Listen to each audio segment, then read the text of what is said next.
전 세계 지도를 펼쳐놓고 보면 가장 눈에 띄는 건 바로 거대한 러시아입니다.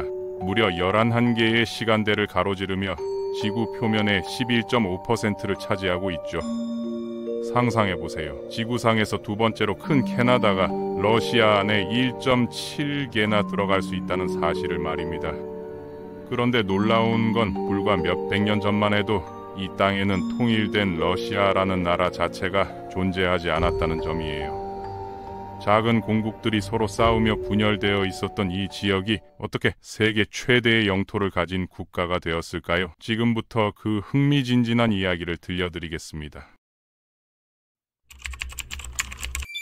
러시아의 확장을 이해하려면 먼저 유럽, 러시아 지역의 지리적 특성을 살펴봐야 합니다. 이곳은 우랄 산맥 서쪽에 위치한 비교적 작은 지역이지만 볼가강과 그 지류들이 마치 혈관처럼 뻗어 있어 교통과 무역의 중심지 역할을 했었죠. 모스크바, 카잔, 사마라 같은 주요 도시들이 모두 이 강줄기를 따라 발달했습니다. 재미있게도 이 광활한 평원은 수세기 동안 다양한 민족들의 무대였어요. 고대 그리스 시대의 스키타이족부터 시작해서 사르마트족, 훈족, 고트족 같은 부족들이 차례로 이곳을 지배했습니다. 9세기와 10세기에 들어서면서 이 지역의 변화가 일기 시작했습니다. 바이킹들이 영국과 서유럽을 휩쓸고 다닐 때 실제로는 동유럽에서 훨씬 더 활발한 활동을 벌이고 있었거든요. 발트해를 건너 볼가강과 드네프르강을 따라 남하한 이들은 흑해와 카스피해까지 진출했습니다. 시간이 흐르면서 이런 일시적인 정착자들이 강가에 영구적으로 자리를 잡기 시작해 키예프, 노브고로드, 스타라야라도가 같은 도시들의 기초를 놓았죠. 이들 노르만족 지배층은 루스라고 불렸는데 점차 현지 슬라브 인구와 섞이면서 독특한 문화를 만들어냈습니다. 이렇게 형성된 초기 국가들 중에서 특히 주목할 만한 건 키예프 루스와 노브고로드 공화국이었습니다. 노브고로드는 무역으로 크게 번영했는데 한자 동맹과의 활발한 교역을 통해 발트해와 북해 지역과 긴밀한 관계를 맺고 있었어요. 1223년까지는 상당히 평화롭고 안정된 시기였죠. 그런데 동쪽에서 무시무시한 폭풍이 몰려오고 있었습니다. 바로 몽골족이었습니다. 징기스칸과 그의 후계자들이 이끄는 몽골 기병대가 유라시아 초원을 서쪽으로 휩쓸며 나아오고 있었거든요. 처음에는 칼카강 전투에서 루스 공국 연합과 한번 싸운 뒤 동쪽으로 물러갔지만 14년 후 다시 돌아와 이번에는 완전히 정복해버렸습니다. 1240년 키예프 같은 도시들이 완전히 파괴되었고 이 땅은 황금 호드의 영토가 되었어요. 다행히 북부 공국들은 복종함으로써 그런 파괴를 피할 수 있었지만 대신 막대한 조공을 바쳐야 했습니다. 몽골의 지배는 2세기 이상 계속되었습니다. 볼가강 하류를 따라 황금 호드, 크림 칸국, 카잔 칸국 같은 여러 칸국들이 세워졌고 이들은 모스크바와 노브고로드 같은 북부 루스 도시들로부터 엄청난 조공을 받아냈죠. 하지만 15세기 초가 되면서 아시아 전역의 몽골 칸국들이 쇠퇴하기 시작했습니다. 중동에서는 오스만 제국이, 중국에서는 명나라가 새로운 강자로 떠올랐거든요. 바로 이때 러시아에서도 새로운 세력이 등장했습니다. 모스크바 공국이었죠. 이반 3세는 1462년부터 1505년까지 통치하면서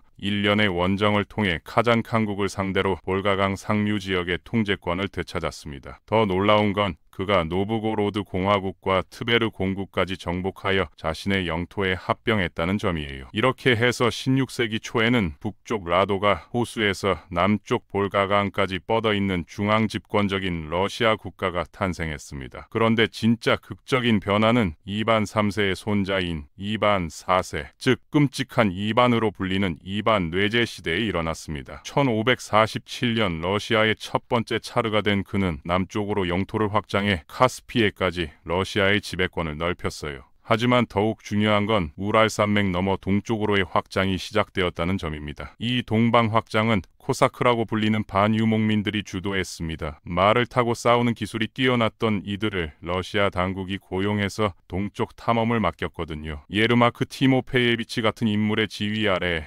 코사크들은 현재의 카자흐스탄 지역에서 시비르 칸국을 성공적으로 정복했습니다. 그런데 이들의 야망은 여기서 멈추지 않았어요. 100년도 안 되는 시간 안에 시베리아 전체로 탐험을 확대했고 마침내 태평양 연안의 캄차카 반도까지 도달했습니다. 17세기와 18세기에 걸쳐 이 광활한 지역에 작은 식민지들이 하나둘 생겨나기 시작했습니다. 러시아는 심지어 태평양 너머까지 손을 뻗었어요. 1733년 러시아 해군에 고용된 덴마크 출신 선장 비투스 베린이 그의 이름을 딴 베링해와 베링 해협을 탐험하도록 임무를 받았죠. 비록 이 탐험으로 그는 목숨을 잃었지만 1741년 알래스카의 섬들과 인근 해안선을 발견한 성과는 이후 모피 사냥꾼들과 모험가들의 추가 탐험을 이끌어냈습니다. 결국 이 땅도 러시아가 차지하게 되었어요. 동쪽으로의 인상적인 확장에도 불구하고 17세기 러시아의 주된 관심사는 서쪽이었습니다. 유럽과 더 긴밀한 관계를 발전시키고 무엇보다 발트해의 부동항에 접근하는 것이 절실했거든요. 당시 핀란드와 현재 러시아 북서부 대부분은 스웨덴 왕국의 지배를 받고 있었어요. 그래서 러시아는 극북의 아르한게스크 항구에만 의존해야 했는데 이곳은 북극권 내에 위치해 겨울철에는 얼어붙어서 사용하기 어려웠습니다. 이런 상황을 타개하기 위해 러시아는 스웨덴과 장기간의 전쟁을 시작했습니다. 1700년부터 1721년까지 벌어진 대북방 전쟁에서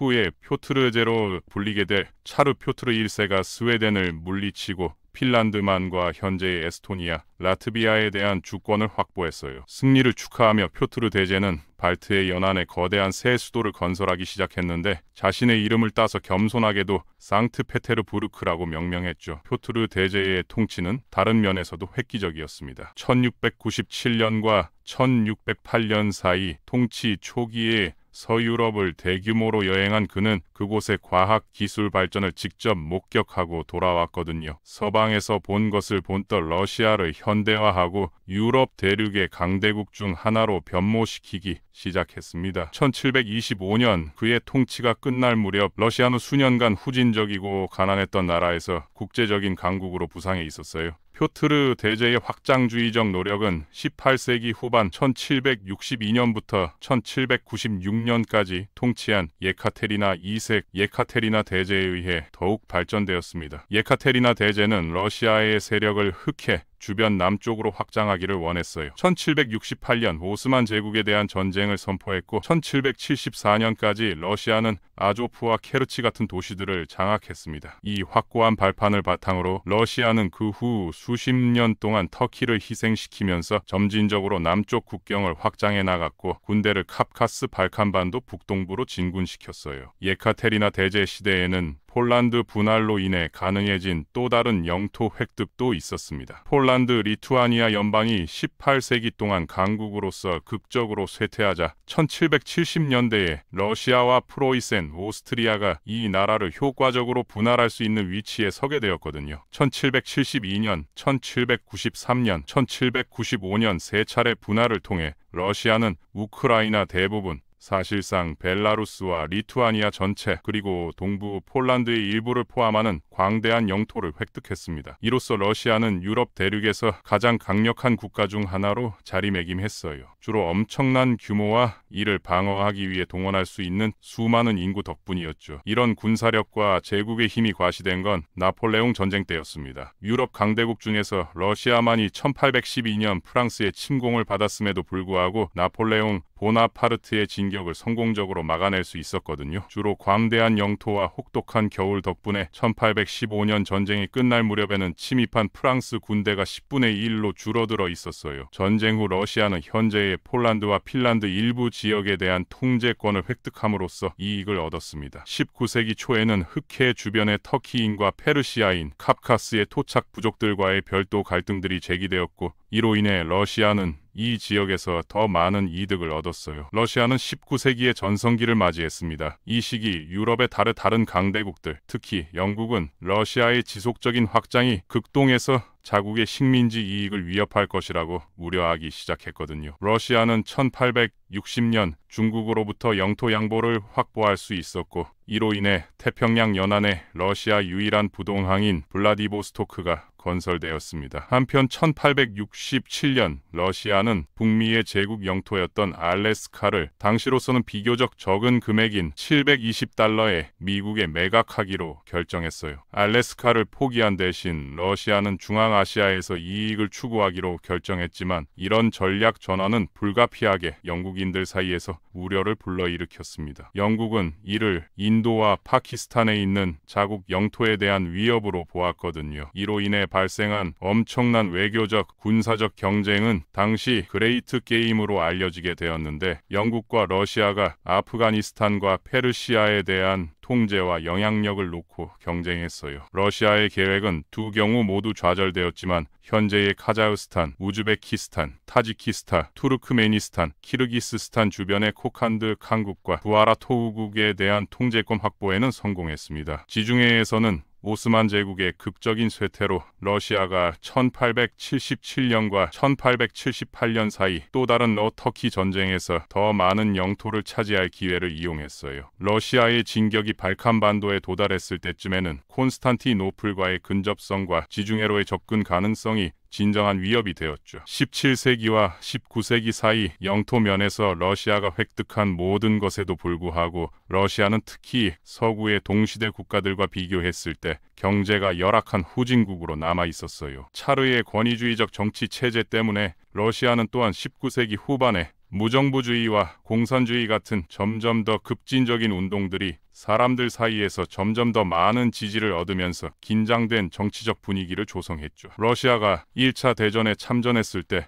공산주의자들은 블라디미르 레닌의 지도 아래 1917년 말 혁명을 일으킬 기회를 잡았습니다. 볼셰비키 또는 적군으로도 알려진 공산주의자들이 상트페테르부르크와 모스크바의 통제권을 장악했지만 그들과 백군으로 알려진 덜 급진적인 러시아 혁명 세력 사이에 격렬한 내전이 빠르게 벌어졌어요. 1922년 전쟁이 끝났을 때 최종 결과는 소비에트 사회주의 공화국 연방, 즉 소련의 출현이었습니다. 공산주의자들은 폴란드, 핀란드, 발트 3국이 독립을 선언하고 다시 한번 그들만의 국가를 세웠음에도 불구하고 러시아 제국의 대부분을 통제했어요. 그러나 소련의 생존 자체가 1939년 2차 대전 발발과 함께 의문시되었습니다. 6년간의 갈등은 소련에 엄청난 비용을 초래했지만 1943년 독일군이 동부전선에서 철수하기 시작하자 소련은 전쟁의 여파로 동유럽을 따라 진격할 수 있었죠. 1970년대와 1980년대 소련이 번영하는 사회주의 공화국이라는 공산주의 선전에도 불구하고 소련은 기술 혁신과 경제 발전에 실패하면서 미국과 다른 서방 강대국들에 크게 뒤처졌어요. 공산당 서기장 미하일 고르바초프가 소련을 개혁하려 노력했지만 이미 피해가 발생했고 여러 면에서 돌이킬 수 없었습니다. 그 후